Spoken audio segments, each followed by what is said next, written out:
মিস্ত্রিরা যখন সেই দেয়ালটির কাজ শেষ করে বিদায় নিল, ঠিক তার কয়েক মুহূর্ত পরের কথা। কোনো কারণ ছাড়াই আচমকা বিকট শব্দে দেয়ালের একটা অংশ ধসে পড়ল শ্রমিকদের গায়ের ওপর। দৃশ্যটা দেখে মনে হচ্ছিল অদৃশ্য কোনো দানব যেন সজোরে একটা লাথি মেরে দেয়ালটা গুড়িয়ে দিয়েছে। আশ্চর্য বিষয় হলো, ওপর থেকে পড়ে যাওয়া প্রতিটি ইট এমন ভাবে চূর্ণ বিচূর্ণ হয়ে গিয়েছিল যেন কেউ সেগুলোকে হাতুড়ি দিয়ে পিষে ফেলেছে। একটা ইটও আস্ত ছিল না। উপস্থিত শ্রমিকদের বুকের ভেতর তখন ভয়ের হিমস্রোত বয়ে যাচ্ছিল। আমি আমার দারোয়ানকে ডেকে কড়া গলায় জিজ্ঞেস করলাম, ঘটনা কি? তুমি এই বাড়ির ছেড়ে চলে যেতে চাইছো কেন? কোনো সমস্যা? দারোয়ান মাথা নিচু করে কাঁপা কাঁপা গলায় উত্তর দিল, স্যার, আমার নিজের কোনো ভয় নেই, কিন্তু আমার ছোট বাচ্চাটার মায়ের টানে আমাকে এই অভিশপ্ত জায়গা ছাড়তে হবে। আমি কিছুটা নরম হয়ে বললাম, শুনলাম তোমার ছেলে অসুস্থ, তাকে গ্রামে না পাঠিয়ে ঢাকাতে ভালো ডাক্তার দেখাও, সব খরচ আমি দেবো। দারোয়ান দীর্ঘশ্বাস ফেলে বলল, স্যার, ওর রোগের চিকিৎসা কোনো হাসপাতালে নেই। যখন এখানে এসেছিলাম আমার ছেলের বয়স ছিল মাত্র 1.5 বছর। সারাটা দিন সে নিজের মনে হাসি খুশি খেলে যেত, কিন্তু গত কয়েক মাস ধরে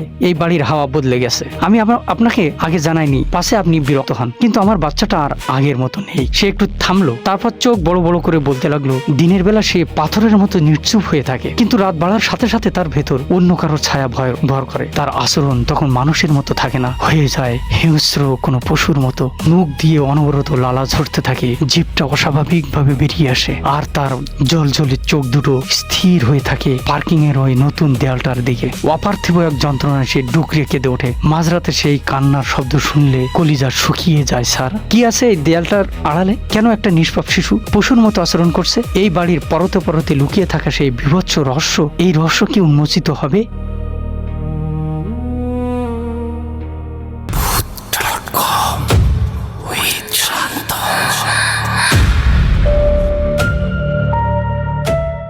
ওয়েলকাম ব্যাক। আপনাদের সবাইকে স্বাগত জানাচ্ছি, আমি শান্ত। আশা করছি আপনারা সবাই ভালো আছেন এবং সুস্থ আছেন। আমরা আজ আরো একটি লোমহর্ষক সত্য একটি ঘটনায় ফিরে যাচ্ছি। আশা করি প্রথম থেকে শেষ পর্যন্ত আমাদের সাথেই থাকবেন। যেভাবে আমাদের কাছে ঘটনাটি লিখে পাঠানো হয়েছে আমি ঠিক সেভাবেই আপনাদের পড়ে শোনাচ্ছি। ঢাকার ডিফেন্স এলাকায় আমি উত্তরাধিকার সূত্রে বাবার কাছ থেকে একটি প্লট কিনে পেয়েছিলাম। এলাকাটি বেশ গোছানো, প্রায় সব বাড়ির কাজই শেষ হয়ে গিয়েছিল। প্রায় 20 বছর আগে আমি সেখানে নিজের বাড়ি নির্মাণের পরিকল্পনা করি। আমার প্লটটির ঠিক বাম পাশেই ছিল একটি দম্পতির বাড়ি। আমি দীর্ঘ সময় প্রবাসে থাকায় আমার অংশটুকু মূলত পরিত্যক্ত অবস্থায় পড়ে থাকতো। সে সময় আমি মালয়েশিয়ায় থাকতাম এবং সেখানে আমাদের নিজেদের একটি রেস্টুরেন্ট ছিল। সন্তানরা ছোট পর্যন্ত আমরা ওখানেই ছিলাম, কিন্তু ওরা যখন বড় হতে শুরু করলো তখন মাতৃভূমির টান আর সঠিক শিক্ষার কথা ভেবে ওদের দেশে ফিরিয়ে আনার সিদ্ধান্ত নিলাম। ভাবলাম ডিফেন্সের সেই প্লটে একটা মাথা গোজার ঠাঁই করা দরকার। বাড়ি তৈরির দায়িত্বটা দিলাম আমার এক বিশ্বস্ত বন্ধুকে। ভিত্তিপ্রস্তর স্থাপন থেকে শুরু করে ফিনিশিং সবকিছুরই ভার ছিল তারও। আমার একটা বিশেষ নিয়ম ছিল, বাড়ির ভিত্তি খোঁড়ার আগে একটি কালো ছাগল উৎসর্গ করে তার রক্ত পিলারের নিচে দিতে হবে। এটি আমি করতাম মূলত যে কোনো নেতিবাচক শক্তি বা অমঙ্গল থেকে বাড়িটিকে মুক্ত রাখ। নির্মাণ কাজ শুরু হলো। নকশা অনুযায়ী প্লটের বাম পাশের দেয়ালটি পাশের 7 নম্বর বাড়ির দেয়ালের সাথে লাগানো ছিল, যেখানে গাড়ি পার্কিং এর জন্য একটি প্যাসেজ রাখা হয়। কিন্তু বিপত্তি ঘটলো সেই দেয়াল গাঁথার সময়। একদিন রাজমিস্ত্রিরা দেয়াল গেঁথে চলে যাওয়ার কিছুক্ষণ পরই হঠাৎ বিকট শব্দে ইট সিমেন্ট সব খসে পড়লো। ইটগুলো সরাসরি মিস্ত্রিদের উপর গিয়ে পড়ে এবং দুজন বেশ গুরুতর আহত হয়। দৃশ্যটি দেখে মনে হচ্ছিল কেউ যেন প্রচন্ড আক্রোশে দেয়ালটিতে লাথি মারছে। অবাক করা বিষয় হলো, পুরো দেয়াল ঠিক থাকলেও একটি নির্দিষ্ট অংশ প্রায় 25টি ইট গুড়িয়ে পড়ে গিয়েছিল। সেখানে কোনো ঝড় বা বাতাস ছিল না। এমনটি হবে এমন কোনো ঝড় বা বাতাস ছিল না। আমার বন্ধু যখন বিষয়টি জানালো, আমরা কেউই এর কোনো যৌক্তিক ব্যাখ্যা খুঁজে পাচ্ছিলাম না। এর মধ্যে বাড়ির কাজ শেষ হলো, কিন্তু আমার অনুপস্থিতিতে দেখাশোনা করার জন্য আমার এক অপরিচিত কেয়ারটেকারকে পরিবারসহ থাকতে দিয়েছিলাম। অপরিচিত বললে ঠিক হবে না, সে আসলে আমার অনেক পরিচিত ছিল। কিছুদিন পর লক্ষ্য করলাম লোকটা যেন বাড়ি ছেড়ে পালানোর পথ খুঁজছে। নানা অজুহাত দিত, কখনো গ্রামের বাড়ি যাওয়ার কথা, আবার কখনো বাচ্চার অসুস্থতার দোহাই। অবশেষে আমি নিজেই দেশে ফেরার সিদ্ধান্ত নিলাম। বাড়িতে এসে দেখলাম কাজ চমৎকার হয়েছে, কিন্তু পার্কিং এর সেই দেয়ালে উপর থেকে নিচ পর্যন্ত অদ্ভুত কিছু দাগ আমার চোখে পড়লো। আমি সেটিকে তখনও গুরুত্ব দেইনি। কেয়ারটেকারকে ডেকে বললাম, তোমার সমস্যাটা কি? চাইলে তো এখানে থেকে ভালো চিকিৎসা করাতে পারো। লোকটি কাঁচুমুচু করে উত্তর দিল, স্যার, এখানে থাকতে আমার সমস্যা নেই, কিন্তু আমার বাচ্চাদের নিরাপত্তার জন্য চলে যেতেই হবে। আমি অবাক হয়ে বললাম, কেন? তোমার ছেলে কি খুব অসুস্থ? সে যা বলল তা শোনার জন্য আমি মোটেও প্রস্তুত ছিলাম না। কেয়ারটেকার আব্দুল হকের কথা শুনে আমি শিউরে উঠলাম। সে বলল, স্যার, আমার ছেলেটা একদম সুস্থ ছিল। 1.5 বছর বয়সে যখন ও এখানে আসে সারাদিন একা একাই খেলতো।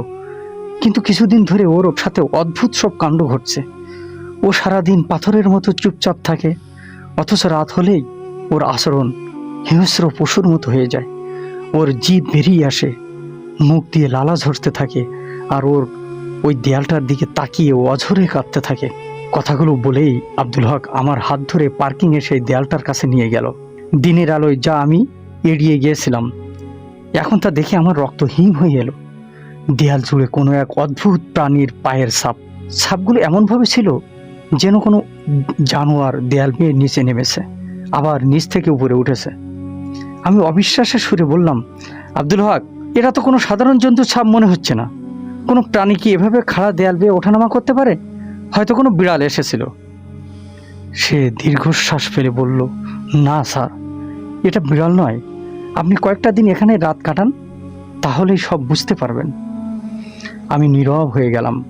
ঠিক সেই মুহূর্তে আমার মাথায় এলো বাড়ি তৈরির সময় সেই ইট খসে পড়ার ঘটনাটি। ওই ইটগুলো তো ঠিক এই দেয়াল থেকেই পড়েছিল। দেয়ালটা ভালো করে পরীক্ষা করে দেখলাম, পায়ের ছাপগুলো সাধারণ বিড়ালের চেয়ে অনেক বড় এবং অদ্ভুত। ছাপগুলো সোজা পাশের 7 নম্বর বাড়ির ছাদের দিকে চলে গেছে। ওই বাড়িটা দীর্ঘদিন ধরে বন্ধ ছিল। পরদিন আমি আব্দুল হকের ছেলের তখনকার আর এখনকার ছবি মিলিয়ে দেখলাম। এক সময়ের নাদুস নুদুস বাচ্চাটা এখন জীর্ণশীর্ণ কঙ্কালসার হয়ে গিয়েছে। ওর চোখের দৃষ্টি যেন এক অজানা আতঙ্কে স্থির হয়ে গেছে। আব্দুল হক কেঁদে ফেলে বলল, স্যার, আমি এই চাকরি চাই না, শুধু আমার বাচ্চাটাকে বাঁচাতে চাই। রাতে জানালার পর্দাগুলো নিচ থেকে নড়ে ওঠে, মনে হয় পাশের বাড়ি থেকে কেউ এসে এ বাড়িতে তাণ্ডব চালাচ্ছে। বিষয়টা নিয়ে আমি আমার বন্ধুর সাথে কথা বললাম। সেও স্বীকার করলো যে ইট পড়ার দিন থেকেই তার মনে একটা খটকা ছিল। আমি সিদ্ধান্ত নিলাম এর শেষ দেখে ছাড়ব। 4-5 দিন এভাবে কেটে গেল। এক রাতে আমি নিজের ঘরে ল্যাপটপে কাজ করছিলাম। কাজ শেষ করতে করতে রাত 3টে বেজে গেল। আমি ঘরের লাইট বন্ধ করে জানালার পর্দা সরিয়ে পাশের সেই পরিত্যক্ত বাড়িটার দিকে তাকালাম। অন্ধকার রাতে বাড়িটা যেন এক বিভীষিকা হয়ে দাঁড়িয়েছে। হঠাৎ আমার মনে হলো কেউ যেন আমার মাথাটা প্রবল শক্তিতে চেপে ধরেছে। চোখের সামনে পুরো বাড়িটা অদ্ভুতভাবে দুলতে শুরু করলো। আমি জানি না এটা আমার চোখের ভুল ছিল না কি মনের ভয়, কিন্তু দৃশ্যটা ছিল অবর্ণনীয়। প্রচণ্ড আতঙ্কে আমি জানালার পর্দা টেনে দিলাম। গলা শুকিয়ে কাঠ হয়ে আসছিল। জগ থেকে এক গ্লাস পানি নিয়ে দেখলাম আমার হাত থরথর করে কাঁপছে। এক ফোঁটা পানিও মুখে তোলার শক্তি আমার ছিল না। মনে হচ্ছিল কোনো এক অদৃশ্য শক্তি আমার শরীরকে অসাড় করে দিচ্ছে, আমাকে নিয়ন্ত্রণ করার চেষ্টা করছে। আমি বুঝতে পারলাম এখনই মনকে শক্ত না করলে বড় কোনো বিপদ ঘটবে। আমি সর্বশক্তি দিয়ে মনে মনে মহান আল্লাহকে স্মরণ করলাম। আমার মুখ দিয়ে আপনা আপনি আয়াতুল কুরসি বের হতে শুরু করলো। কয়েকবার পড়ার পর মনে হলো চারপাশের ভারী বাতাসটা কিছুটা হালকা হয়ে আসছে। কপালের অসহ্য যন্ত্রণা আর হাতের কাঁপুনিও ধীরে ধীরে কমে গেল। আমি যখন নিজেকে কিছুটা সামলে নিয়েছি, ঠিক তখনই নিচতলা থেকে এক নারকীয় চিৎকার আর অদ্ভুত শব্দ ভেসে এলো। নিচতলা সেই বীভৎস চিৎকার শুনে আমি আর এক মুহূর্ত দেরি করলাম না। আমার মাথায় তখন কেবল আব্দুল হকের সেই নিষ্পাপ শিশুটির চিন্তা। সিঁড়ি দিয়ে নামার সময় হঠাৎ থমকে দাঁড়ালাম। মনে হলো অন্ধকারের ভেতর দুটো হিংস্র প্রাণ জানোয়ার একে অপরের সঙ্গে লড়াই করছে। তাদের গর্জনে চারপাশে কেঁপে উঠছে। ভয়ে আমার হৃৎপিণ্ড যেন থমকে যেতে চাইল। আমি কাঁপতে কাঁপতে জানালার পর্দা সরিয়ে আবার সেই পাশের বাড়ির ছাদের দিকে তাকালাম। চোখে কিছু না দেখলেও স্পষ্ট অনুভব করলাম সেখানে অশুভ কিছু একটা আছে যা আমাদের দিকে তাকিয়ে আছে। হঠাৎ মনে হলো ছাদ থেকে কালো ছায়ার মতো কিছু একটা উড়ে আমার দিকে আসছে। ভয়ে আমি পেছনের দিকে ছিটকে পড়লাম। এরপর আর কিচ্ছু মনে নেই। কিছুক্ষণ পর যখন জ্ঞান ফিরল, নিজেকে শক্ত করলাম। দৌড়ে নিচে নেমে দেখি আব্দুল হক কোরআন শরীফ নিয়ে বসেছে এবং তার ছেলেকে ফু দিচ্ছে। 3 বছরের সেই ছোট্ট শিশুটি পশুর মতো মাটিতে গড়াগড়ি খাচ্ছে, আর তার মা পাশে বসে অঝরে কাঁদছে। দৃশ্যটি দেখে আমার মনে এক অদ্ভুত ক্রোধ আর করুণার সৃষ্টি হলো। আমি উচ্চস্বরে দোয়া দরুদ পড়তে শুরু করলাম। ধীরে ধীরে শিশুটি শান্ত হয়ে একসময় ঘুমিয়ে পড়ল। আব্দুল হক জানালো, গত 2 মাস ধরে এই নরক যন্ত্রণা তারা সহ্য করছে। আমি তাকে বললাম, তুমি কালই এই বাড়ি ছেড়ে চলে যাও, তোমার বাচ্চার জীবন আমার কাছে এই সম্পত্তির চেয়ে অনেক বড়। পরদিন সকালে উঠে দেখলাম আমার ল্যাপটপটি আর সচল নেই। এমনকি যে জানালা দিয়ে আমি রাতে তাকিয়েছিলাম সেটির কাছে বিশাল এক ফাটল ধরেছে। আমি বুঝতে পারলাম দেরি করলে বিপদ আরও বাড়বে। আমি খোঁজ নিতে শুরু করলাম পাশের সেই রহস্যময় বাড়িটি সম্পর্কে। স্থানীয়দের কাছে শুনলাম ওখানে এক দম্পতি তাদের নাতিসহ থাকতো। তারা আসার পর থেকেই বাড়িটি এক বিষণ্ণতা ডুবে যায়। সেই পরিবারের কর্তা বারবার হার্ট অ্যাটাক করে অসুস্থ হয়ে পড়েন। তাদের ছেলের বড় দুর্ঘটনা ঘটে এবং নাতিটিও অদ্ভুত সব ঘটনার শিকার হয়। শেষ পর্যন্ত তারা তড়িঘড়ি করে বাড়িটি ছেড়ে চলে যায়। আমি বুঝতে পারলাম ওই বাড়ির মালিক হয়তো মানুষের কাছে এগুলো প্রকাশ করেনি, পাশে বাড়ির দাম কমে যায়। কিন্তু আমার অবস্থা তখন শোচনীয়। শরীরটা বিষিয়ে আসছিল। মনে হচ্ছিল অশুভ শক্তিটি আমাকে গ্রাস করার চেষ্টা করছে। আমি নিজেকে শক্ত করে আব্দুল হক আর তার ছেলেকে নিয়ে মসজিদে গেলাম। নামাজ শেষে ইমাম সাহেব বাচ্চাটিকে দেখে শিউরে উঠলেন।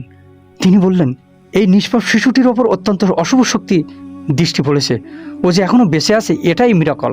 ইমাম সাহেব বাচ্চাটিকে ফু দিলেন এবং আব্দুল হককে বললেন, তোমার কোনো পুণ্য কাজের ফলস্বরূপ আল্লাহ তোমাদের রক্ষা করেছেন। মসজিদ থেকে ফেরার পথে আবার বিপত্তি। হঠাৎ এক মোটর বাইকের সঙ্গে আমাদের ট্যাক্সির ধাক্কা লাগলো। ট্যাক্সি চালক কাঁপা কাঁপা গলায় বলল, ছাড়। হঠাৎ চোখের সামনে অন্ধকার নেমে এসেছিল, কিছুই দেখতে পাইনি। আমি বুঝতে পারলাম সেই অশুভ শক্তি আমাদের বারবার বাধা দিচ্ছে। আমি সাথে সাথে কিছু সৎকা দিলাম। অবশেষে আমার বন্ধুর মাধ্যমে এক বিজ্ঞ আলেম সাহেবের দেখা পেলাম। তিনি সব কিছু শুনে আমাদের সাথে সেই অভিশপ্ত বাড়িতে আসতে রাজি হলেন। বাড়িটার সামনে দাঁড়িয়ে তিনি বেশ কিছুক্ষণ গম্ভীর হয়ে রইলেন। আলেম সাহেব পুরো বাড়িটি খুঁটিয়ে দেখে গম্ভীর মুখে বললেন, আপনাদের বাড়িতে কিছু নেই, তবে পাশের ওই পরিত্যক্ত বাড়িটি হলো এক অশরীরী মাকলুকের ডেরা। তারা ওখান থেকেই আপনাদের ওপর নজর রাখছে। যেহেতু বাচ্চাটি নিষ্পাপ, তাই সে সহজেই তাদের কবলে পড়েছে। তিনি আমাদের কিছু আধ্যাত্মিক পরামর্শ দিলেন। নিয়ম অনুযায়ী 3টি কালো ছাগল উৎসর্গ করা হলো এবং বাড়ির সুরক্ষা নিশ্চিত করতে বিশেষ দোয়া পড়ে দেয়াল আরও উঁচুকরণ শুরু হলো। অবাক করা বিষয় হলো, যখনই দেয়াল উঁচুর কাজ চলছিল তখন পাশের বাড়ি থেকে এমন সব আর্তনাদ ভেসে আসছিল যেন কোনো জানোয়ার যন্ত্রণায় ছটফট করছে। বাড়ির প্রতিটি ঘর থেকে কান্নার শব্দ শোনা যাচ্ছিল। আমি নিজের ভয়কে তুচ্ছ করে আব্দুল হকের বাচ্চার চিকিৎসার ব্যবস্থা করলাম। আলেম সাহেব বলেছিলেন, বাচ্চাটি ধীরে ধীরে সুস্থ হবে, তবে ওর মানসিক ট্রমা কাটিয়ে উঠতে সময় লাগবে। আল্লাহর অশেষ রহমতে একসময় সেই বিভীষিকাময় গর্জন আর কান্নার শব্দগুলো থেমে গেল। 1 বছর পর আমরা নিজেরাই সেই বাড়িতে স্থায়ীভাবে বসবাস শুরু করি। আজ সেই বাড়িটি পরিপূর্ণ শান্তিপূর্ণ। আমরা নিয়মিত সূরা বাকারা তেলাওয়াত করি এবং দান সৎকা চালিয়ে যাই। আব্দুল হকের ছেলেটি এখন মাশাআল্লাহ সুস্থ সবল এবং আমাদের সাথেই থাকে। জামশেদ সাহেবের এই ঘটনাটি আমাদের মনে করিয়ে দেয় যে অশুভ শক্তির বিরুদ্ধে লড়াই করার সবচেয়ে বড় হাতিয়ার হলো বিশ্বাস এবং পবিত্র কোরআন। জানি না এই ঘটনাটি আপনাদের কাছে কতটা ভয়ঙ্কর মনে হয়েছে। গল্পটি ভালো লাগলে অবশ্যই শেয়ার করবেন। আপনাদের মতামত আমাদের জন্য অনেক মূল্যবান। আজ এ পর্যন্তই। ফিরে আসব আগামী পর্বে নতুন কোনো বাস্তব ঘটনা ঘটে